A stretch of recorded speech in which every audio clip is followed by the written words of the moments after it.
Hi, everybody. It's Nadine again. I am joined this morning with Chris Young, and he is a district technology integration innovation coach over in New Pal. And I've asked Chris to be a guest today so he can give you guys some more ideas on how to basically beef up your online learning. So I'll let Chris go ahead and give a little better intro of himself than I just did. Yeah, it's great to be here, and Nadine and I are basically neighbors. We live in the same county. Anyways, my name's Chris Young, and I do basically technology and innovation in Southern Hancock Schools. We're a suburb of Indianapolis, and I'm excited to be here. One of the things I'm really passionate about is just making learning better for students, and that's what we'll be talking about today. So thank you for having me. No problem. If you are joining us live, please feel free to add in your name and put like where you're from, what you teach. While Chris is going to be doing this presentation, I'll be monitoring the comments. And if you guys even have any questions while we get going today, just let me know. And I will let Chris know so we can get going. All right? All right. Would you like me to start sharing my screen, Nadine? You may go ahead. All right. All right, so the presentation is online design from bland to bling. In this presentation, everything's linked out to everybody, and you can get that at bit.ly/Chris Bling. So that should be pretty easy to remember. But yeah, bit.ly/Chris Bling, and feel free to do what you need with this presentation. So I mentioned earlier, well, like 30 seconds ago in my intro, that what I'm passionate about is just making learning better for students. I kind of always say, like, I love to share how I love to teach with hopes that students love to learn. And so when I think about like what this, and in their overused phrases, but like the new normal that we're in now, like we've shifted from like traditional classrooms to virtual classrooms. And if I were to walk into basically any traditional classroom, it would tell me a lot about the teacher, that their personality is present. And I probably could identify what their interests are, maybe where they went to school. And too often, like if we would look at an average teacher's virtual classroom, it would probably look pretty similar to everybody else in the building, because we have some, whether it's Canvas or Google Classroom, just different sort of designs that we adhere to and don't really stray far from. And so I want to kind of share some like creative ways to add some personality to your design, and also maybe make your learning a little bit more exciting and engaging for students. So yeah. Awesome. All right, let's get going. So the first site I want to share is FestiSite, and it is, so the font that I'm using here is like a Super Mario Brothers font. You can get some common like business and recognizable logos that you can change to whatever, like Google and different things. But you can also do really things. So Nadine, you can see I put your picture on a $100 bill because you're money.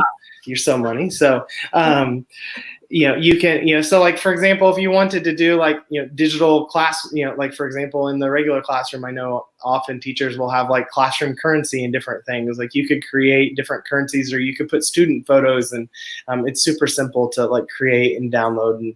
And it's amazing how easy it works and how really high quality. And so this is the FestiSite site. And one thing I will say, like whenever I show this site, I like to preface it. I've never gotten a teacher fired yet, but this is a site for the teacher to design with, not one for students. Because like you can see the second choice here is Budweiser, and there's Corona, but you can change all of these logos. And so like here's the Converse Chuck Taylor, and so I can make it say Converse EdTech All Star.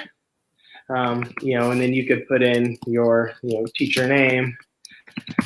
I always recommend the high resolution. Check that box because it's going to give you a big, better image. But you click download, and then you can simply drop it in to your presentation or your site, your Google Classroom, your Canvas, whatever it is that you're using, and it's a PNG, the background's removed. It's honestly super, super simple and super amazing.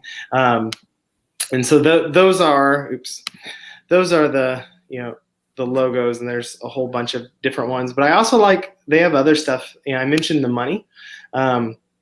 So they have United States currency, but they also have currency from all over the world that you can do. And so if you're a social studies teacher or geography and you're learning about different places, you can do some really cool stuff like that. But it changes even the picture sort of color gradient. So if I can show, here's the picture. I grabbed your Facebook profile picture. I hope that's okay. But you upload it in there and it's going to drop it in, and it's going to basically, and I can crop it and do different things to move it around. And so again, click download, and then I can just drop it in wherever. And so, Chris, is this one 100% free? I can't remember. Yeah, everything on FestiSite is free. Okay. I love this. So if you have students doing digital breakouts, you can create, or maybe you're looking for a fake ID. I don't know, but you can change the numbers and all of the different things to be whatever. And again, you download this. And so this is great for creating, whether it's like a ticket to an event that you want to create, or maybe you have kids going to QR codes. It's not amazing to where you can see the picture, but it will have an outline of the picture when you, and so some really cool breakout stuff in the documents here, posters to advertise different things, wanted. That's nice that once you've put that picture in, that you don't have to keep right, exactly. Yeah, and cards too. You can do different things, and it's got all sorts of different cards, and so you could make class cards and different things. And so a lot of really, really, really neat things that you can do with your class that's creative. So I love FestiSite. Nice. Yeah. Yes. So very, very, very cool with FestiSite. So I'm going to close that one out. The next site, and so for anybody that is looking at this presentation, I see some anonymous animals in here right now. If you click on the titles, that's where I have linked to the different sites. So if you're anything like me, when I go to a presentation like this, I end up finding a site that I like, and I click on it, and then I end up not paying attention to the rest of the presentation because I'm in a rabbit hole exploring all the awesome things. And FestiSite is definitely one of those sites. So I lost you. I understand, but we got more. So so this is similar to FestiSite in that I use it to create logos all the time, except for the difference between this and FestiSite is, even though there are some business and so if I wanted to do something with a Harry Potter text, there's a really good one at this Flaming Text site. Again, this is one I find it's typically blocked for students. Yeah. And I think the ads and the different things, but it is really, really good. And the one thing I will say, this one, so FestiSite, everything that I was showing you is free. This one,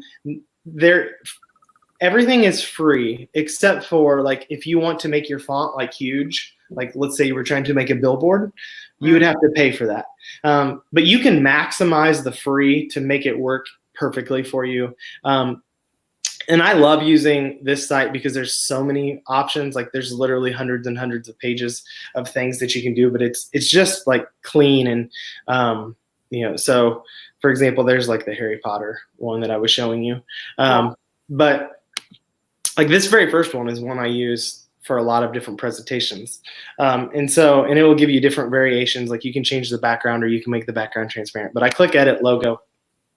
And I want to show some things to make the free work for you. So the main thing is this font size at 95 is not good enough. And so there's a little slider bar here. And do you see this little line? Right. Okay, so if you go over that line, you're in premium, which means it won't let you download it without making it cost money. So what you want to do is you want to slide that little bar as far as you can without going to that line. And it's a giant font, and honestly, for any presentation, I've done Keynote with this, and it's so like it's not at all grainy at font size 193. And so I can say, Mr. Young's class.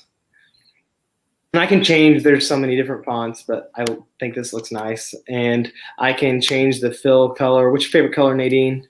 Green. Green. Perfect.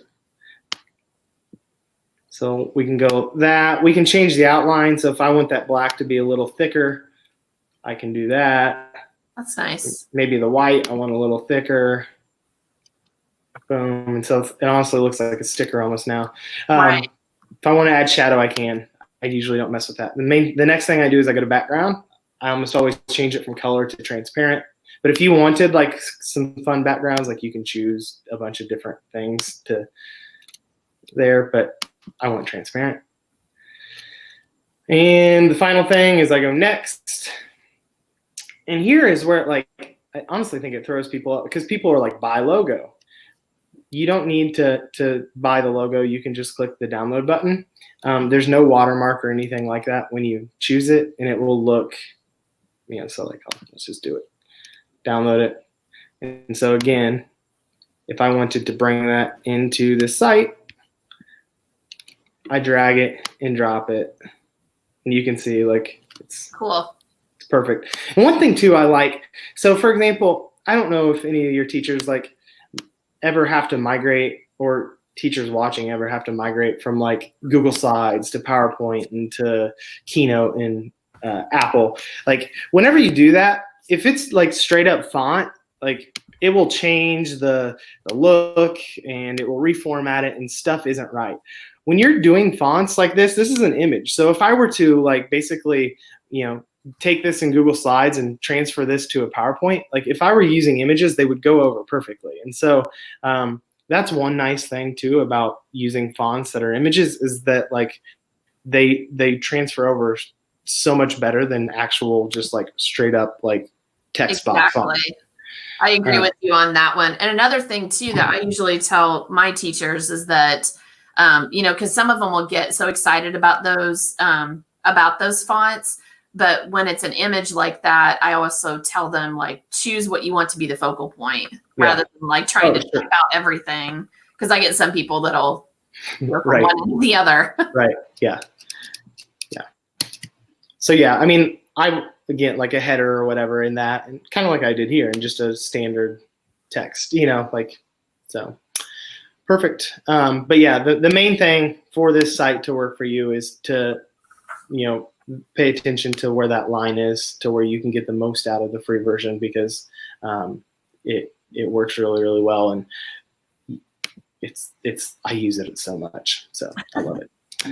All right, this one, and then I was like, this is just like so simple and so fun. It's like, I don't know if you ever have sites where you're like, man, I wish I would have invented that, because it's so simple. But basically what it does is, and I'll go here, it takes your webcam and it will record you for like basically 3 seconds, and it will turn that video that you just did into a GIF. And so I've got the site open here.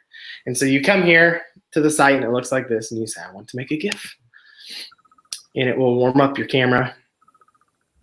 Oh, hold on a second. I've got the snap camera, which that comes later. Yeah, and I've got it currently turned off. So let me turn that on. Oh, I'm going to get fancy now. Oh. My GIF is going to be in Snap. All right. So let's pick here a which he's going to talk about Snap Camera too. Yes. See it popping up. Yeah, it's later in the presentation. So there we go. And so here you will see, I'm going to click record.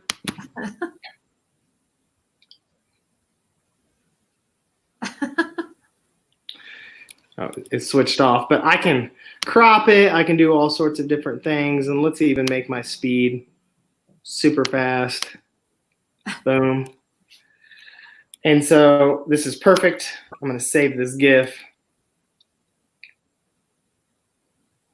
And so let's say your students are doing really good on their work, and you want to make like a, like almost like a digital sticker or whatever. I love, and then I was like for doing that. And so again, like I can drop this in, and voila, there's the GIF. But what's really great, like a little tip, and you may have shared this, but like Google Keep for giving feedback is like absolutely incredible. And so what I like to do, and so in slides or docs or anything that you're using over here is this little toolbar that's like super underused. And if I click on this second one, it's Google Keep. And so it'll bring up all like my keep notes, so you'll hear in a second, see like Monday, Tuesday, Wednesday. But I also like to have like set up different ones for feedback. And so, keep scrolling down. No, and I actually haven't shown them the option of tying it into Google Keep. I showed people, and then I was like, and how to insert it into Google Slides. So this is great that you're showing them this. Perfect. So, and I also I'll save like a Bitmoji that I like. So like, here's a gold star, and here is, and so again, I can just drag this from my Keep straight over into the presentation, which is, I'm in like edit mode. Yep. So here we go. There. And so it drops it in. And when my computer will stop loading, it will show it. And same thing like with the gold star, like the Bitmoji, if there are ones that you really like, save them. I'm going to turn the snap camera off. I think that is what is slowing me up. And so, yeah, there it is. So it's same thing. Let me get off the edit of it. Done. But again, I can click, drag that right over, and it will put that directly in the doc from Google Keep. And so Google Keep is a great storage place for different feedback. And so I also, like, you can see here where I have writer's workshop feedback, punctuation, and dent. And so like I'll create keep notes of different things, and so that I can like just copy and paste things that I would typically say to students really quickly and right there. So I'm going to delete this one. It's giving me a seizure.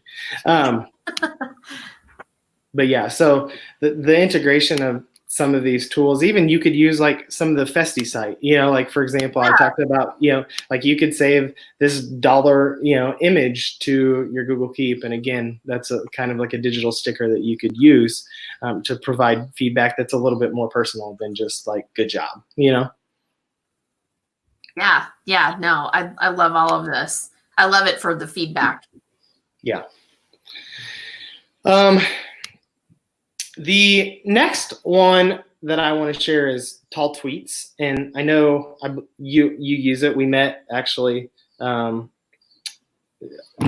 this, I believe, the board game spinner for some projects that you were doing. But you can, and students could do this as well. Like basically what it allows you to do is animate Google Slides. And so if I wanted, when I was teaching science, like we would do mitosis, and I would have the kids basically do almost like how a cartoon, like step one is here, the next one, and eventually if you have like 20 slides, it looks like they're running. We would do that with mitosis, and so they would show a cell like starting in prophase, and the nucleus breaks down and the DNA comes out, and then they line up in the middle of the cell in metaphase. Shout out to my science people that are following me. But by the end of it, like they would create basically a Google Slides animation that if I would click the forward arrow fast enough, it would almost look like a movie that the kids had created using Google Slides. And I know that that's a fairly common project, not just in science, but in different things, for people to use Google Slides to create animations. And Tall Tweets can put that together basically in a GIF form. And so it's super, super simple. When you come to the site, you actually, let me go to just talltweets.com. You go to the site, and you'll scroll down to Tall Tweets Classic, and you click Select Presentation, and it'll go to your Google Drive, and you choose your presentation. And then it's as simple as like, so this is the presentation I'm currently doing that I basically loaded before this into Tall Tweets. The main thing you really need to worry about, the only one, is slide duration in seconds.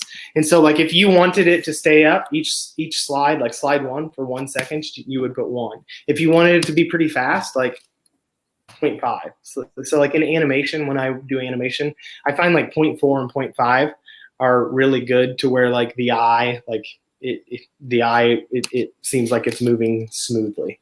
And so just to kind of show, this will be like super, super fast. I click the Create GIF button, and it's going to turn your presentation into a GIF. While that's loading and making that happen, I'll show you an example of one that I did. I did it for Diana Gill, who was doing a Twitter chat for her Copy Righteous book.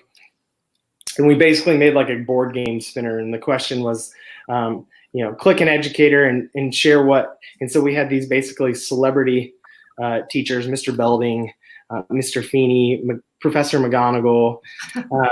And so when you click on the GIF, it would pause. And so I got Mr. Feeney, and so I would retweet and share that. And so basically, though, all this is, though, when I created it, was each one of them was a different slide with the yellow. Mr. Belding was lit up yellow on slide 1. This was lit up in slide 2. This was lit up in slide 3. And then I took it to Tall Tweets and ran it with like a 0.4 second, because this presentation has so many and I'm sharing my screen, it's a little slow, but it basically creates the GIF that you can share easily and do some neat things. And so kids could do it to create and animate stuff with their class, and you could also do similar stuff like that board game and different things that I just showed there with students as well. So it's really. I like how you mentioned how students can use it. I had talked, it may have been even last week, I was talking about Tall Tweets for a teacher, how a teacher could use it, for directions if you wanted something, for students to see when they're coming into your classroom, any types of ways for instruction, but seeing how students can use it, because I too have done like the Google Slides animation, but once Tall Tweets came out, that made it so much easier. Yeah. And so you can see, like, this was the advertisement I made basically for this thing, but it was 0.5 seconds, and this was all on Tall Tweets. Yeah. And so, yeah. And one other little tip that I would have too. And so let's say you have this one slide. So let's say I wanted the slide advertising this time to be up for longer, like it is. The other slides are only 0.4 seconds. So what I had to do is I had to duplicate that slide, and make like 6 of them. So that way it was going through 0.5, 0.5, 0.5. And so it was actually up for 3 seconds rather than it only being up for a half second. Nice. And so you can kind of manipulate your slides to change the duration, so that if you don't want each slide to have equal time, you don't have to do that. You would just have to basically like duplicate that slide, if that makes sense. Yeah. So. No, that's great. Love Tall Tweets. Yeah. All right. This is one that and again, I think for like students, it's amazing. And remove.bg, and it's been around for a little bit, but I was looking for a picture of Nadine and I when Nadine was like, hey, what do you want to do this? And like, I had trouble finding one. I was joking with her before this started, like, hey, at the next conference, like, we need a picture together, because it's ridiculous that this is the picture I found, because I wanted to include, So anyways, this was a picture of us at like the Coaches Ed Camp about a year. I know. Or so. Yeah. So. Yeah. And so anyways, I was like, I wonder if I took this picture. So remove.bg, it's pretty simple. So like I can take a picture. So let me go to my desktop and find a photo. Let's just do this one. So this picture of Nadine here that I used on the money, I can drop that in. Hopefully you're okay with me uploading that photo to remove.bg, I guess, digital citizenship. But it'll upload the image, and it will like magically, in like do a really good job of it, remove the background, and I can download the PNG so that, the whatever that is behind you isn't there. House. Right. And so you can see how slow my computer is. My image is 727. I've never seen that. But a lot of people are using it then. Yeah. So anyways, it does an amazing job removing the pictures. And I was like, I wonder what's going to happen if I put this photo in. Because, like, if you look, I mean, there's a bajillion people and there's hands and everything going different ways. And it's awesome. Like, you can see, like, so what I did is I basically took an image of the moon and put that behind the removed PNG that I created and basically put everybody there on the moon, and it cut out around us. And so, whenever you're whatever you're learning about, and you're trying to take kids, so maybe you're learning about, I know in 7th grade social studies, they learn about Africa and East Asia. And those are places that are hard for kids to kind of visualize and honestly, like, sort of connect with, because most of them probably have never been there.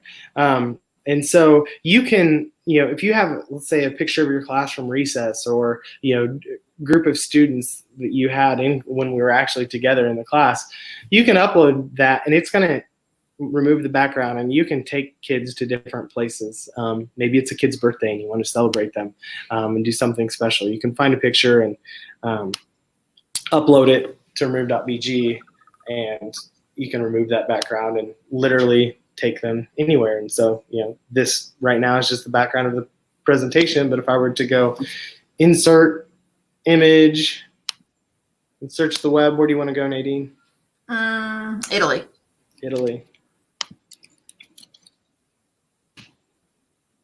I search Italy, and I'm going to find a nice photo of Italy. How about this one? Is that okay? Sure, that looks good. Yeah.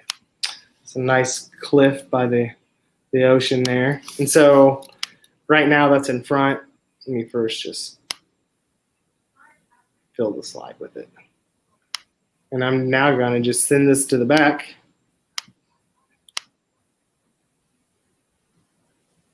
Over.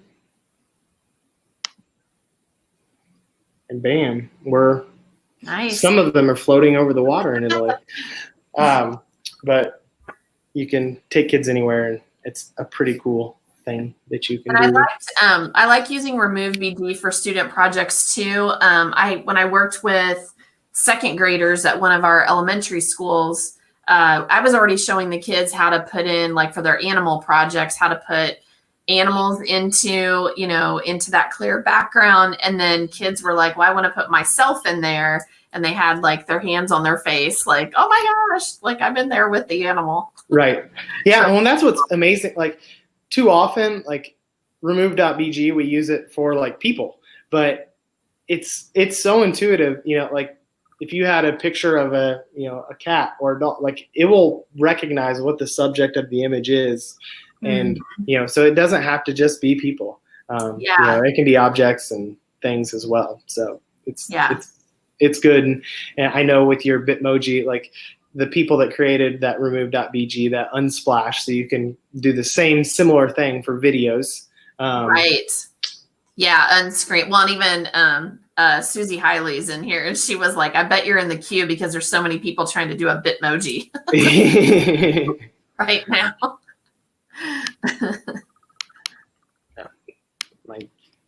All right.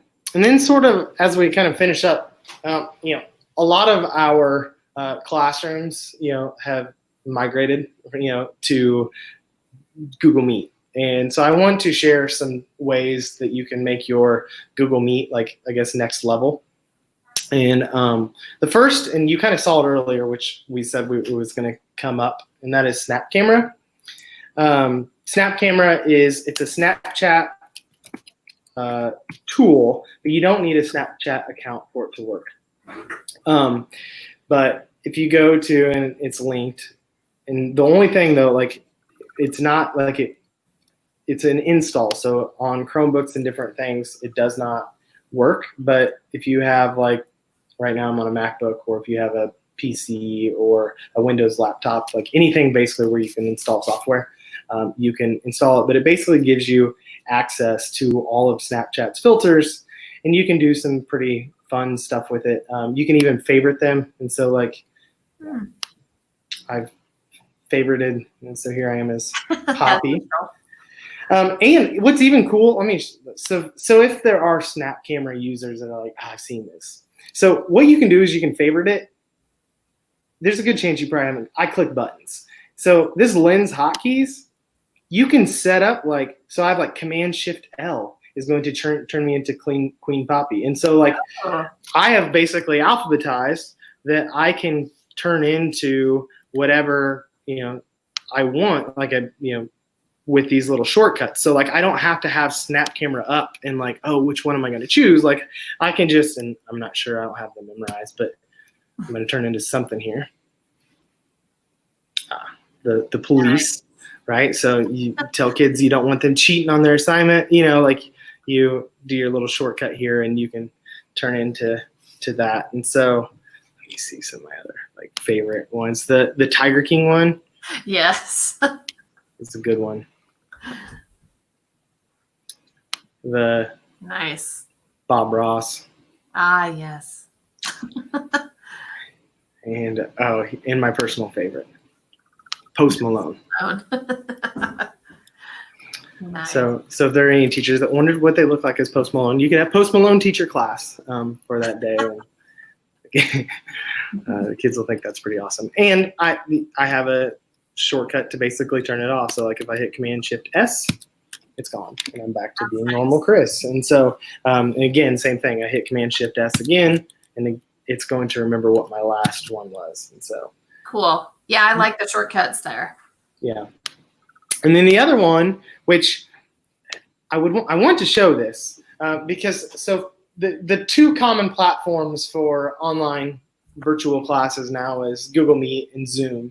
And I feel like our school personally was Google Meet, and we're jealous of the Zoom users because they were able to change their backgrounds and be on the beaches and different things.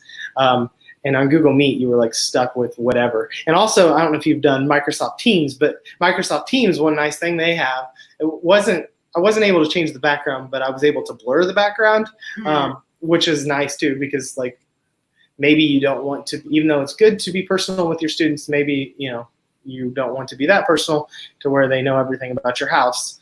Right. That you can blur your background, and it gives kind of the camera term is called bokeh. It gives a nice bokeh effect with the blurred background. But it's a Chrome extension that you install, and so it'll allow you to change the background. It will allow you to, and you don't need a green screen. It works if you had a green screen, it would still change the background, but you don't have to have a green screen for it. You can also blur the background and do a bunch of other different things. I would go in and show it to you like I've done everything else, but because we're in StreamYard, I can't really have two different virtual things going on at the same time. But that's linked in the presentation. So again, if you're at bit.ly/Chris Bling Bling, you can click that and you can install that. And it's pretty simple to do. On the left-hand side, it will bring up basically a toolbar where you can turn those things on and off, and it will instantly change your feed on what you show to students. So. Whoa. Yeah, I know when I came across that as well, when it started getting shared on social media, I was excited as well because of just the same things that you shared, that our teachers are wanting that. So great. Yep. And so that's all I've got. So geez, that's it. No, I really appreciate you, Chris, for being able to to share with us today. I know that my teachers will benefit a lot from this today, and hopefully any teachers, because we've got some that are in here today that are joining as well. And we look forward to hanging out live at a conference sometime, and we will get a picture. One day that will happen. So. Yeah, one day. One day. All right. Thanks so much, everybody. Thanks again, Chris. Thank you. Bye. Bye.